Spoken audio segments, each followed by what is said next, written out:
You know, what I always find interesting in bear markets, and I'm talking here specifically about crypto, obviously, is how people continue to shill garbage all throughout the bear market.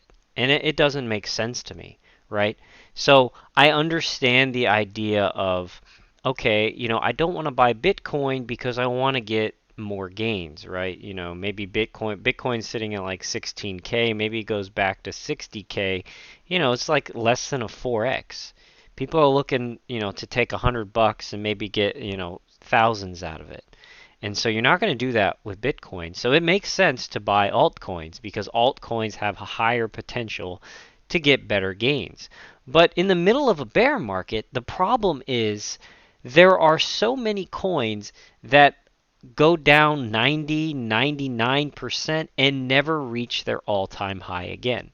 So saying that, oh, this coin is down 95% from its all-time high, to get back to its all-time high, it's going to 10x, right? And then it's going to hit a new all-time high. It's going to 20x, and then maybe it goes further, it'll 50x, right? So these people that are under this impression that, oh, it's going to go back to its all-time high, as if that's guaranteed in any way, are completely delusional. Anyone who says that as a reason you should buy something, you should click away from the video. You should dislike and leave because they have no idea what they're talking about. There are a sea of dead coins from 2017, 2018 that in the most recent bull run in 2021, they never reached their all-time high. Yes, they pumped, but they reached a fraction of their all-time high. Go look at Neos, sorry, not Neos, Neo, EOS, Quantum, and just Golem, Request. There's a ton of them out there, right? And that's just like real projects. If you're gonna go look at dog coins, there's probably thousands of those. So, anyways, the reason I'm making this is because I don't really watch crypto YouTube videos. I think they're all garbage, which is ironic. I'm making one now, but whatever. But I got shilled this guy. This guy showed up, and I think it was like this one, Crow 50x potential, and then like the next day I saw this Crow incredible, Crow this, Crow that, Crow is shocking. So I watched one of his videos, and he's talking about stuff like, oh, this coin is going to 50x because it's lower than Binance and it's better than Binance, and the Kronos chain will attract all these new users and people will use it and this and that, and look at all this money that crypto.com made, and it's very very very small minded to to just look at all the headlines and look at what crypto.com does and just take it as fact, right? I mean, um, everyone knows that crypto.com bought the crypto.com arena. They spent a fuck ton of money on it. They sponsored FIFA, and they also, I think, are sponsoring some UFC stuff. So they're spending a ton of money. Um, and the thing about exchanges is that they're, well, the ones that are not doing shady bullshit are not making much money at all. You look at Coinbase, right? Coinbase is the only regulated exchange in the United States, and they are absolutely getting wrecked. And I understand Q3 2022 kind of in the middle of the bear market, but I mean, you look at all of their financials and they are just absolutely getting crushed. And Coinbase is the number 2 exchange, and they pretty much have been forever, right? Coinbase is number 2 by far, and then number 1 is Binance by far. So Binance is probably making, well, probably they're making tons of money on fees. They do a lot of like derivatives and leverage and stuff, so they make a ton of money on that stuff. Coinbase doesn't have that, so the only money they make is on, it's like spot markets. And so another thing that this guy was talking about, he was like boasting about the CEO. Now, what's funny about the CEO is literally the first thing in this article says was involved in multiple ventures that ended in collapse, including one where suppliers claimed to be unable to access their earnings.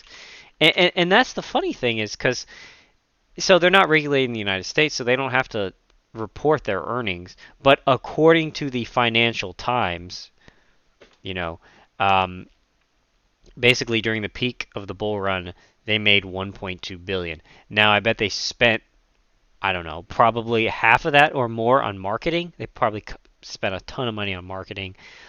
You know, Crypto.com has their own cryptocurrency, so you have no idea how much of their money, of how much of their liquid, I don't call it liquid, but how much they have in their own token. And then we'll talk about the token now. So the CRO token, right?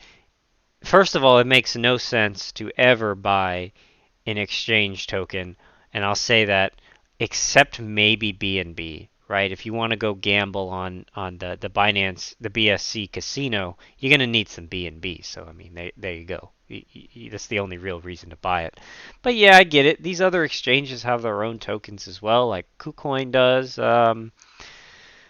I think does Kraken have one? No, Huobi or whatever I think have their own like stable coin as well. So I mean, yeah, you can use the coin and it helps pay for fees, but other than that, it's pretty much useless. So one of the things that Crow is doing is they've made their own layer one for DeFi and Web3 and all those other buzzwords. And so obviously, layer ones are interesting because there's a lot of like Ethereum competitors out there, right? And Ethereum is kind of ruined since the merge, since it moved to proof of stake. So it's interesting to see what these other alt layer ones are doing. And so you can look at the Kronos white paper, and right here, like the second paragraph, it says it's an EVM built on Cosmos. That's all it is.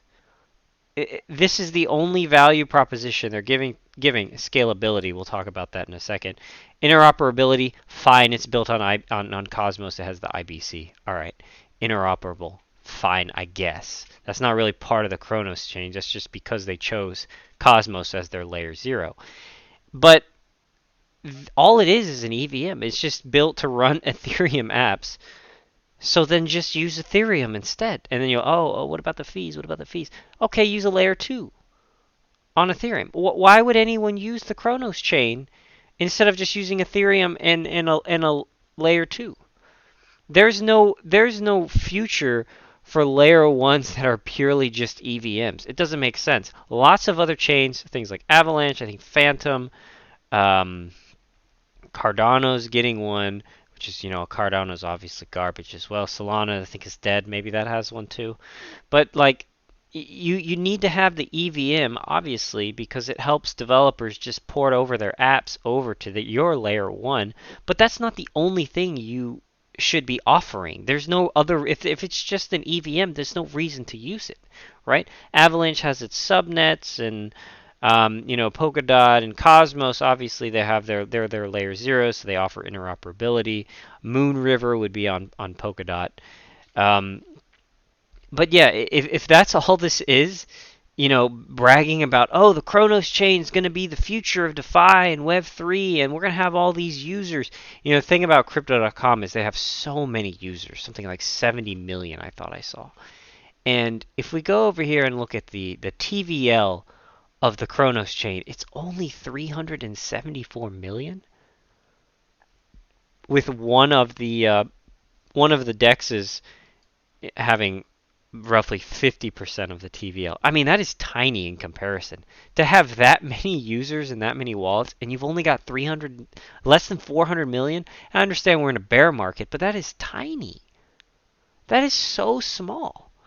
I mean, even Solana, which is like a dead chain, has pretty close to that. And if you go down here and you look at like layer ones that are actually trying to compete with Ethereum, like Avalanche, it's over double, right? I mean, BSC obviously has a lot as well. Tron is a scam, so I wouldn't bother with that. Optimism has more. I mean, with all these users, you have 70 million already. You know, all the FUD that's going around. It doesn't make sense to me why anyone would use Crypto.com instead of Coinbase if you're in the United States. The other thing to look at is their transactions per second, and it's abysmal. Where is it? Chronos, 0.82 transactions per second. That's awful. How is that scalable? How are you going to get 0.82 transactions per second in a period of time where the network usage it is at its lowest? What happens when it goes under load? What are the fees going to go to?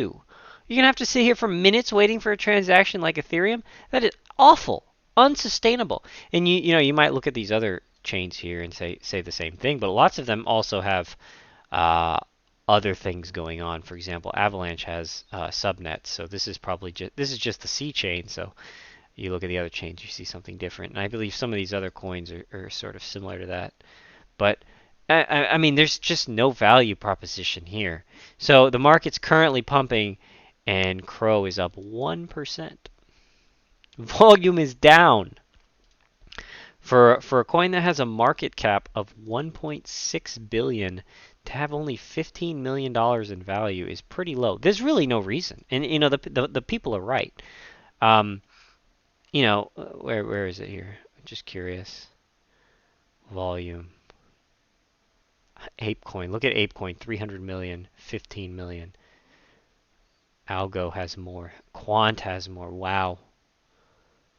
Yeah, I mean, luckily people are not listening to this Lee the Captain kid. I mean, there's no reason to buy this. And the thing is, it seems like this is some kind of cult following because you go on here and you just type in Crow on YouTube and get ready for Chronos token to explode. Bullish $1 in 2023. Like, it doesn't make sense. I don't know why so many people are shilling this garbage, but people will buy what they want. Again, not financial advice of any kind. If you want to buy this or buy whatever you want, go for it. It's your money. You do what you want. I'm just here for entertainment. So that's it. See you later.